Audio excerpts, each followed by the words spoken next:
छुटकू and छुटकियों, आज के class में हम लोग बात करेंगे चैप्टर एवोल्यूशन के बारे में। तो सबसे पहले जानते हैं कि आखिर एवोल्यूशन क्या है। एवोल्यूशन का मतलब होता है कि टाइम के साथ किसी भी लिविंग ऑर्गेनिज्म में धीरे धीरे चेंज आना, उसी को हम एवोल्यूशन बोलते हैं। दैट इज, जिंदगी अपने आप को इन्वायरमेंट के अकॉर्डिंग अपग्रेड करते रहती है, उसी को हम एवोल्यूशन बोलते हैं। अब बात करते हैं ओरिजिन ऑफ यूनिवर्स के बारे में। सोचो, पहले कुछ नहीं था, ना अर्थ था, ना स्टार्स थे, ना थे हम। पहले सब कुछ था एक पॉइंट में बंद था। बहुत ज्यादा हीट, बहुत ज्यादा हाई डेंसिटी। अचानक होता है बूम, बिग बैंग। उसके बाद क्या होता है कि धीरे धीरे यूनिवर्स एक्सपैंड करते हैं। धीरे धीरे क्या होता है, ठंडा होता है, और उसी समय बनता है हाइड्रोजन और हीलियम। और हाइड्रोजन और हीलियम मिलके बनते हैं गैलेक्सी। गैलेक्सी में फिर आते हैं मिल्की वे, मिल्की वे में आते हैं सोलर सिस्टम, और सोलर सिस्टम में आते हैं अर्थ। अब आगे यदि बात करते हैं तो Earth was form about 4.5 billion years ago. Earth का जो फॉर्मेशन हुआ है वह 4.5 बिलियन ईयर्स एगो हुआ है। अर्ली एटमॉस्फेयर ऑफ अर्थ का बात करते हैं कि शुरुआती दिनों में अर्थ का एटमॉस्फेयर कैसा था, तो very hot, no oxygen, no life. उसके बाद यदि बात करते हैं तो पहले एक्चुअली में था क्या, NH3 ammonia, CH4 methane, CO2 carbon dioxide, H2O water vapour. उसके बाद क्या होता है कि ऑक्सीजन रिएक्ट करते हैं NH3 के साथ। NH3 के साथ जब ऑक्सीजन रिएक्ट करते हैं तो बनता है नाइट्रोजन और वाटर। फिर ऑक्सीजन CH4 के साथ रिएक्शन करते हैं तो बनता है CO2 और वाटर। उसके बाद यहाँ पे क्या हुआ, ओजोन लेयर का फिर वहां पे क्या होता है, फॉर्मेशन होता है। ऑक्सीजन क्या करते हैं, अपने आप को तोड़ते हैं, दो भाग में ऑक्सीजन गैस अपने आप को तोड़ते हैं O ऑक्सीजन में। तो फिर क्या होता है, O2O के साथ रिएक्ट करता है, बनता है O3, दैट मींस ओजन। अब क्या हो गया कि यह जो ओजन हुआ, अब यह प्रोटेक्शन करता है किससे, यूवी यानी अल्ट्रावायलेट रे से। उसके बाद क्या हुआ, रेन हुआ। क्या हुआ, रेन हुआ, यानी जब रेन हुआ तो फिर जितने भी गड्ढे थे आसपास में भर गए। उसके बाद फिर क्या हुआ, गड्ढे भरने के बाद फॉर्मेशन हुआ ओशियन का। उसके बाद आगे क्या बात करते हैं तो ओरिजिन ऑफ लाइफ, लाइफ का शुरुआत जो हुआ तो कैसे हुआ, हाउ। तो कहने का मतलब क्या है, सबसे पहले special creation theory. Special creation theory में बोला गया कि जो भी लाइफ का शुरुआत हुआ है वह किसने किया है, भगवान ने किया है, लेकिन कोई इसका साइंटिफिक रीजन नहीं था। उसके बाद कॉस्मिक पैंसपेरिमिया थ्योरी। कॉस्मिक पैंसपेरिमिया थ्योरी में बताया गया कि जो लाइफ का जो शुरुआत हुआ है उसमें क्या हुआ कि स्पेस से कोई एक लाइफ का सीड को नीचे गिरा दे गया, उसी से क्या हो गया, लाइफ का ओरिजिन स्टार्ट हो गया। ये भी कोई ठोस सबूत नहीं था। Theory of spontaneous generation. Theory of spontaneous generation में बोला गया कि लाइफ का जो शुरुआत है वह किसी गंदे चीजों से हुआ है, जैसे स्ट्रो, मड, इस सब से हुआ है। ये भी क्या हो गया, फेल हो गया। आगे है theory of biogenesis. Theory of biogenesis में बोला गया कि जो लाइफ का जो जन्म होता है वह किसी दूसरे चीज से नहीं बल्कि दूसरे लाइफ से ही होता है। यानी किसी भी चीज का जन्म हुआ तो लाइफ का जो जन्म हुआ किसी दूसरे लाइफ से ही हुआ होगा, इसमें कोई अलग चीज इंक्लूड नहीं हुए होंगे। बोला बात तो सही है, यही चीज एक्चुअली में हुआ होगा, लेकिन this did not answer how the first life form on the earth. लेकिन यहाँ पे इस थ्योरी में नहीं बताया गया कि आखिर जो है लाइफ का फॉर्मेशन तो अर्थ में हुआ, लेकिन सबसे पहला जो लाइफ था अर्थ में उसका फॉर्मेशन आखिर कैसे हुआ। आगे हम बात करते हैं केमिकल एवोल्यूशन के बारे में। केमिकल एवोल्यूशन का सिंपल सा मतलब होता है कि केमिकल से केमिकली चेंज होके वह किसी लिविंग में यानी लाइफ में चेंज हो जाना, यानी केमिकल चेंज हो गया किसी सेल में। आखिर कैसे, तो हुआ क्या, अटैक ऑफ एनर्जी। यानी एनर्जी में क्या हुआ, जैसे कि लाइटनिंग हुआ, यूवी रेज, वोल्केनिक हीट, ठीक है, ये सब क्या थे, एनर्जी थे। क्या थे, एनर्जी थे। अब क्या हो गया कि बहुत सारे केमिकल्स आपस में जुड़े और साथ में एनर्जी भी कंबाइन हुए, तो केमिकल्स और एनर्जी कंबाइन होकर एक नए चीज का फॉर्मेशन हुआ। Ap प्लस यानी केमिकल जुड़े एनर्जी के साथ एक C बना जो नया चीज था, ठीक है ना। दैट मीन्स यहाँ पे बने आपका amino acid, sugars, nitrogen, bases, ठीक है। ये सब क्या थे, ये सब थे ऑर्गेनिक मॉलिक्यूल्स, ठीक है, जो कोई भी लाइफ के फॉर्मेशन के लिए बहुत ही ज्यादा इंपॉर्टेंट थे। अब बात करते हैं कि all contents in ocean call the primordial soup. अब ये सब जितने भी चीज बने, ये सारे चीज कहाँ पे चल गए, कहाँ पे चल गए, सारे चीज कंटेन हो गए आपके ओशियन में, जिसको हम बोलते हैं प्रीमोर्डियल सूप के नाम से जाना गया।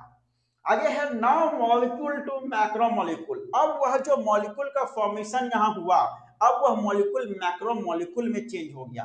यानी ओशियन में जो अमीनो एसिड थे, अमीनो एसिड चेंज हो गए प्रोटीन्स में, शुगर और बेस मिलके बन गए न्यूक्लिक एसिड। यानी all molecules stick to each other form first cell structure called the protocell. और जितने भी मॉलिक्यूल्स यहाँ पे बने, सारे मॉलिक्यूल्स क्या हो गए, आपस में चिपक गए, और चिपकने के बाद एक पहला सेल का फॉर्मेशन हुआ, जिसको हम बोलते हैं प्रोटोसेल।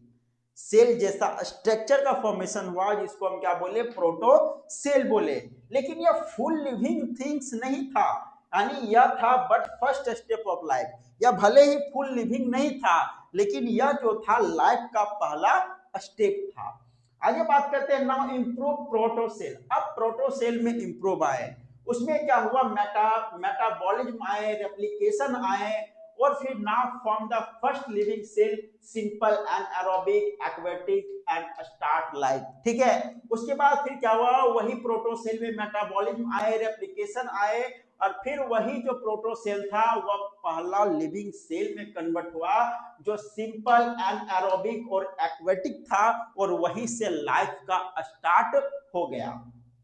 अब आगे आता है मिलर एक्सपेरिमेंट। मिलर एक्सपेरिमेंट जो एसल मिलर ने किए थे 1953 में, इसने बोले कि क्या वास्तव रूप में केमिकल से लाइफ का फॉर्मेशन किया जा सकता है क्या।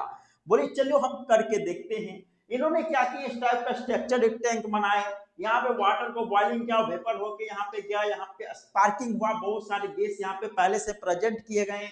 स्पार्किंग होने के बाद क्या हुआ, फिर यह जो गैस था यहाँ पे जिस तरह यहाँ पे जुड़े ऑक्सीजन के साथ, उसके बाद यहाँ पे क्या हुआ, ऑक्सीजन के साथ जुड़े, उसके बाद कुछ दिन बाद देखा गया कि ये सारे मिल के यहाँ पे किसका, एमिनो एसिड का, शुगर्स का, नाइट्रोजन बेसिस का फॉर्मेशन किया जा रहा है यहाँ पे। तो उससे पता चल गया कि नहीं, एक्चुअली में केमिकल एवोल्यूशन हुए हैं।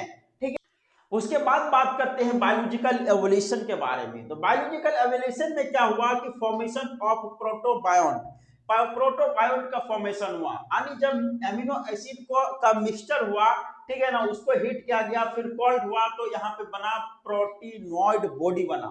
फिर प्रोटीनॉइड बॉडी में क्या हुआ, लिपिड कोट आए, लिपिड कोट आने के बाद वहां पे क्या बन गया, माइक्रोस्फीयर बना। उसके बाद फिर क्या हुआ कि फॉर्मेशन ऑफ इओबायट प्रोटोसेल। ठीक है, प्रोटोसेल में क्या हुआ, प्रोटोसेल का फॉर्मेशन किसे हुआ कि प्रोटोबायोन्ट प्लस लिपिड में क्या हुए, इओबायट यानी प्रोटोसेल का फॉर्मेशन हुआ। उसके बाद क्या था कि first cellular form of life, life का पहला जो सेलुलर का फॉर्मेशन हुआ वह 2 बिलियन ईयर्स एगो हुआ है। उसके बाद first non cellular of life का जो फॉर्मेशन हुआ है वह 3 बिलियन ईयर्स एगो हुआ है। फर्स्ट लाइफ जो आया वह 4 बिलियन ईयर्स एगो आया था। जैसे कि यहाँ पे फर्स्ट सेल में क्या थे, जो फर्स्ट सेल था वह prokaryotic and aerobic camo heterotrophic था। फिर क्या हुआ, इसके बाद एनारोबिक में क्या हुआ, कैमो ऑटोट्रॉफिक में। फिर एनारोबिक में नॉन ऑक्सीजेनिक फोटोसिंथेटिक ऑटोट्रॉफिक में। फिर क्या हुआ कि एनारोबिक के बाद एरोबिक हुए, यानी जिसमें ऑक्सीजन और फोटोसिंथेटिक ऑटोट्रॉफ थे। उसके बाद फिर यूकैरियोट का फिर फॉर्मेशन हुआ। अब आगे बात करते हैं theory of evolution Charles Darwin के बारे में। चार्ल्स डार्विन ने बोला, क्या बोला कि यहाँ पे जितने भी लिविंग ऑर्गेनिज्म प्रेजेंट है होते हैं, सब क्या होते हैं, एक जैसे नहीं होते हैं, सबका शेप साइज क्या होता है, अलग अलग होता है। यानी उन्होंने बात की किसके बारे में, वेरिएशन के बारे में। किसके बारे में, वेरिएशन के बारे में, यानी एक जैसा नहीं होता, उनमें क्या होते, विविधता होते हैं, भिन्नता होते हैं उसमें। ठीक है, उसके बाद फिर क्या हुआ कि उसमें क्या होते हैं कि चेंजेज होते हैं, चेंजेज होने के बाद स्ट्रगल होते हैं, सर्वाइवल होते हैं, रिप्रोडक्शन होते हैं, फिर एवोल्यूशन होते हैं। कहने का मतलब क्या हो गया, कहने का मतलब क्या है कि बहुत सारे जो ऑर्गेनिज्म यहाँ पे लिविंग हो रहे हैं, रह रहे हैं, वे एक जैसे नहीं है, उसमें क्या है, भिन्नता है। ठीक है, और यहाँ पे जो भी चीजें प्रेजेंट हैं, चाहे फूड, स्पेस या तो कोई चीज का बात किया जाए, वो क्या है, सोर्सेज जो है वो क्या है, लिमिटेड हैं। तो अब क्या करना पड़ेगा कि वो ऑर्गेनिज्म को यहाँ पे रहने के लिए, सर्वाइव करने के लिए उनको स्ट्रगल करना पड़ेगा। जो क्या होता है कि यहाँ पे रह के स्ट्रगल करते हैं वही आने वाले दिनों में क्या होते हैं, सर्वाइव करते हैं।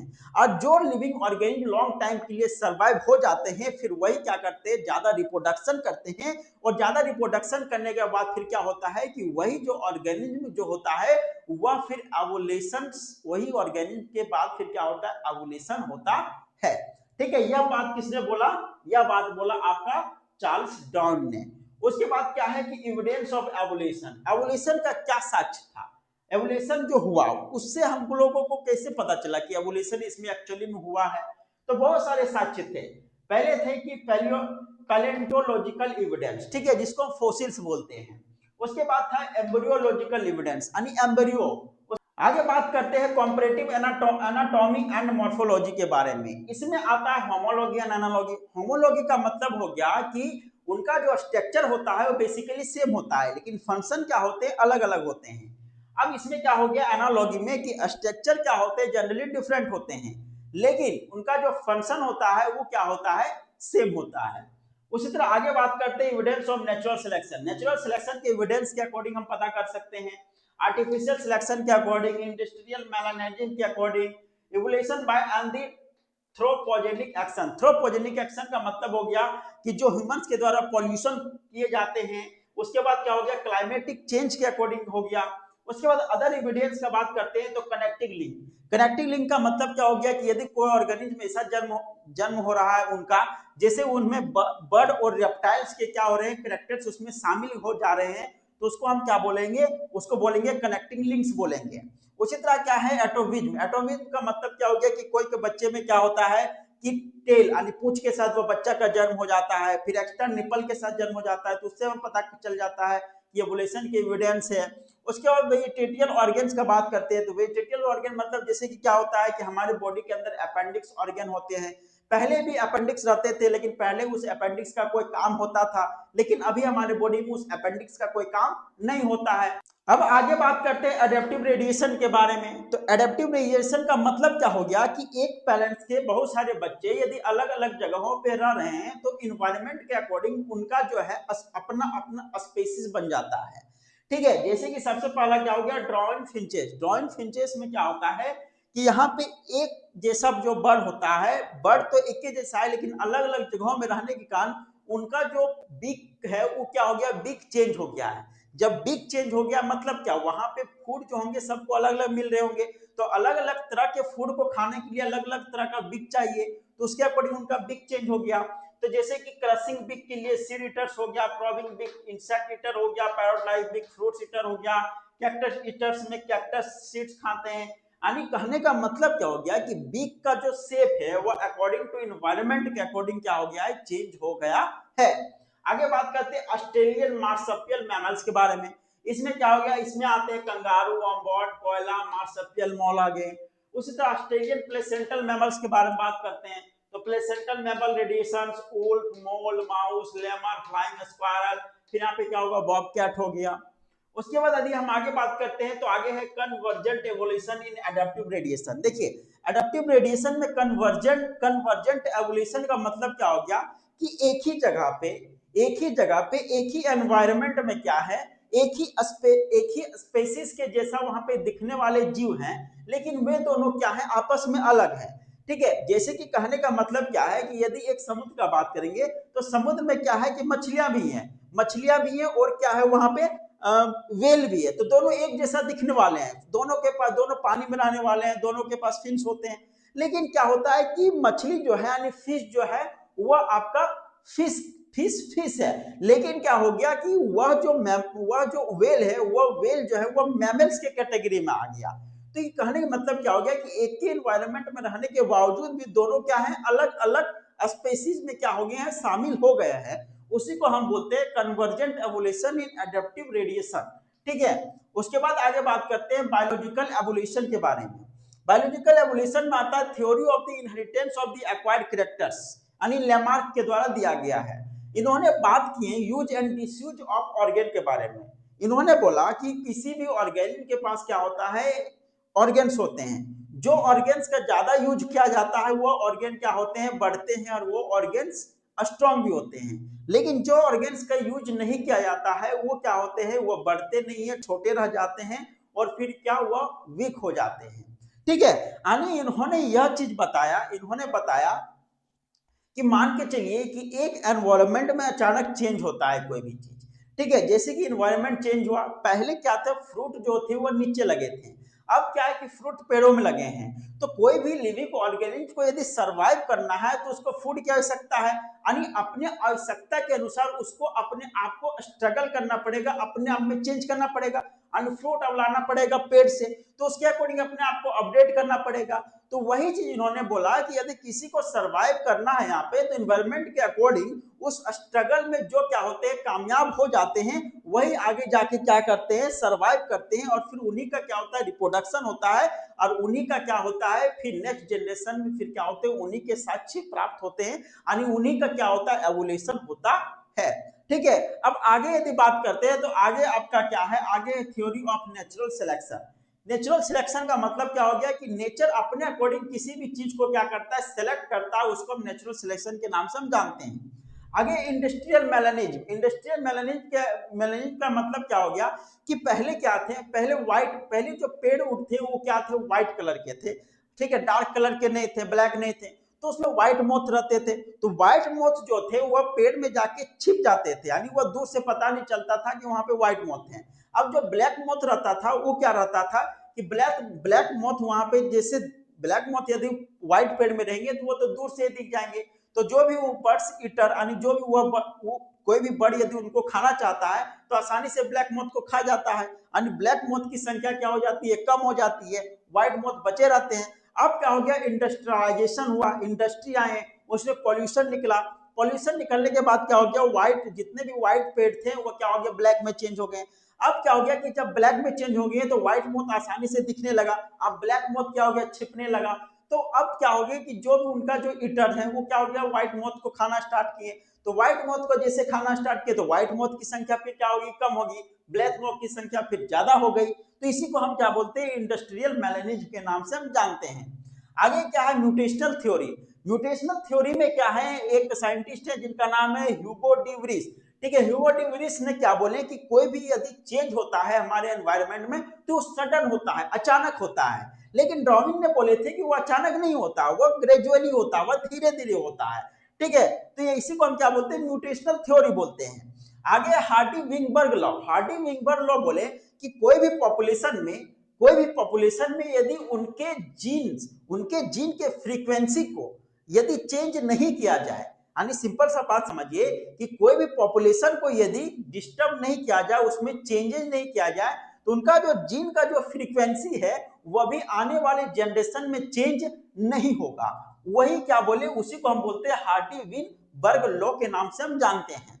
ठीक है, लेकिन क्या होता है, हार्डी विन विनबर्ग लॉ को अफेक्ट करने वाले फैक्टर कौन है, यदि चेंज हो सकता है, कब चेंज हो सकता है, जीन फ्लो हो जाए, जेनेटिक ड्रिफ्ट हो जाए, इसमें फॉन्डर इफेक्ट और बोटल नेक इफेक्ट है। उसके बाद क्या है, म्यूटेशन हो जाए, जेनेटिक रिकॉम्बिनेशन हो जाए, तो फिर क्या होगा, चेंजेस हो जाएंगे। अब आगे बात करते हैं नेचुरल सिलेक्शन के बारे में। नेचुरल सिलेक्शन अभी हमने बोला कि नेचुरल सिलेक्शन का मतलब क्या हो गया कि जो नेचर अपने अकॉर्डिंग किसी को भी सेलेक्ट करता है उसको नेचुरल सिलेक्शन बोलते हैं। ठीक है, इसमें आता है stabilising natural selection. Stabilising natural selection का मतलब क्या हो गया, जो नेचर के अकॉर्डिंग स्टेबल है, ठीक है, वही क्या करेगा, अच्छा से सर्वाइव कर पाएगा। जैसे कि कहने का मतलब क्या है कि कोई भी व्यक्ति यदि बहुत ज्यादा पतला है, ठीक है, तो वह अच्छा से सर्वाइव नहीं कर पाएगा। कोई व्यक्ति यदि क्या बहुत ज्यादा मोटा है तो भी अच्छा से सर्वाइव नहीं कर पाएगा, उसमें भी प्रॉब्लम होगा। लेकिन बीच वाला, ना तो ज्यादा पतला ना तो ज्यादा मोटा, अब वह क्या करेगा, नेचर के अकॉर्डिंग क्या करेगा, वह अच्छे से सर्वाइव कर लेगा। उसी को हम क्या बोलते हैं, स्टेबलाइजिंग नेचुरल सिलेक्शन बोलते हैं। आगे क्या है, directional natural selection. Directional natural selection का मतलब क्या हो गया कि एक डायरेक्शन में क्या करेंगे, यदि रहेंगे तो क्या होगी, सर्वाइव करेंगे। ठीक है, यानी कहने का मतलब क्या हो गया कि मान के चलिए कि रेबिट है तीन तरह के, एक रेबिट है छोटा वाला, एक रेबिट है बड़ा वाला और एक रेबिट है मीडियम वाला। ठीक है, तो कहने का मतलब क्या है कि किसी की संख्या यदि ज्यादा हो रही है, ज्यादा हो रही है मतलब क्या, बड़े वाले रेबिट की संख्या यदि ज्यादा इंक्रीज हो रही है, इसका मतलब क्या हो गया कि छोटे और मीडियम वाले जो रेबिट है वह नेचुरल के अकॉर्डिंग नहीं आ रहे हैं, तो फिर क्या हो गया कि बड़े वाले रैबिट्स क्या होंगे, आगे उनकी संख्या क्या होती, बढ़ते जाएगी। तो इसी को हम क्या बोलते हैं कि एक डायरेक्शन में किसी का यदि इंक्रीजमेंट हो रहा है, उसी को हम बोलते हैं डायरेक्शनल नेचुरल सिलेक्शन। उसके बाद क्या है, disruptive natural selection. Disruptive natural selection का मतलब क्या हो गया कि जो बीच वाले होते हैं उनके लिए दिक्कत हो जाता है। जैसे कि एक छोटा रेबिट है, एक बड़ा रेबिट है, वो बीच वाला मीडियम रेबिट है, ठीक है। तो छोटा रेबिट क्या करेगा, वो अपने आप को छिपने के लिए क्या करेगा, बिल में घुस जाएगा। बड़ा वाला रेबिट जो है, जब वो बड़ा मतलब स्ट्रांग है, ताकतवर है, मतलब लड़ने के लिए वो सक्षम है। अब मीडियम वाला है कि ना तो वो बिल में छिप पाएगा, ना तो वो उतना स्ट्रांग है, तो फिर क्या होगा, वो अपने आप को सर्वाइव नहीं कर पाएगा वहां पे, ठीक है। तो इसी को हम क्या बोलते हैं, डिस्ट्रप्टिव नेचुरल सिलेक्शन बोलते हैं। ओके, अब आगे बात करते हैं geological time scale. Geological time scale में यदि बात करोगे तो जो भी एरा चेंज होते हैं उसको हम बोलते हैं जियोलॉजिकल टाइम स्केल, ठीक है। जैसे कि एरा 1 में यदि हम, जैसे कि यून से एरा, एरा से पीरियड, पीरियड से इपॉक, इपॉक से फिर एज, ये सब सारे क्या है, यूनिट हैं। उसके बाद यदि हम बात करते हैं एरा 1, एरा 1 को हम क्या बोलते हैं, पैलियोजोइक बोलते हैं, ठीक है। जहां पे क्या हुआ, एनिसेंट लाइफ, यानी लाइफ जो पुराना दिन था, ठीक है। उसके बाद है एरा 2, यानी इसको बोलते हैं मेसोजोइक, ठीक है, यानी एज ऑफ रेप्टाइल्स, रेप्टाइल्स के एज के टाइम को बोला जाता है। आगे एरा 3 में हम बात करते हैं सेनोजोइक, जिसको हम बोलते हैं एज ऑफ मैमल्स, मैमल्स के एज के बारे में बात किया जा रहा है, ठीक है। उसके बाद हम बात करते हैं आगे एनिमल एवोल्यूशन के बारे में, ठीक है। एनिमल एवोल्यूशन, जो एनिमल्स में क्या क्या एवोल्यूशन आए, क्या क्या चेंज आए, उसको हम क्या बोलते हैं, एनिमल एवोल्यूशन बोलते हैं। गोल्डन पीरियड का बात करते हैं तो गोल्डन पीरियड में सबका अपना गोल्डन पीरियड होता है, इनवर्टिब्रेट्स का, फिशेस का, एम्फीबियंस का, रेप्टाइल्स का, बर्ड्स का, मैमल्स का, ह्यूमंस का।